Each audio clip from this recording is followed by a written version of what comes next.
రాహుల్ మరియు శ్రీకాంత్ ఒకే తరగతిలో చదువుతుండేవారు. వీళ్ళు ఉండే ఇల్లులు కూడా ఒకే వీధిలో పక్కపక్కనే ఉండేవి. ఓ రోజు శ్రీకాంత్ వీధిలో నడుచుకుంటూ వెళ్తుండగా రాహుల్ వాళ్ళ నాన్న శ్రీకాంత్ని ఇలా పిలుస్తాడు. ఒరేయ్ శ్రీకాంత్, ఇలా రారా.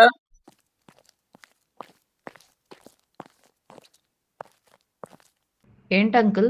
ఎరా అబ్బాయి, ఎక్కడికో వెళ్తున్నట్టున్నావు? అవును అంకుల్, జుట్టు బాగా పెరిగింది, అందుకని హెయిర్ కట్ చేయించుకోవడానికి వెళ్తున్నాను.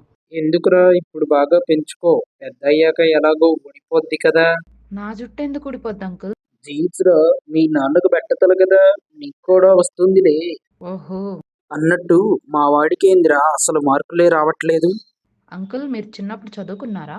లేదురా అబ్బాయి, ఆ రోజులే వేరు. పద్దాకులు బంకొట్టి సినిమాలకి వెళ్తుండేవాడిని. జీన్స్ కదా అంకుల్, మీ అబ్బాయి కూడా పద్దాకులు క్లాస్కి బంక్ కొట్టి సినిమాలకు వెళ్తున్నాడు.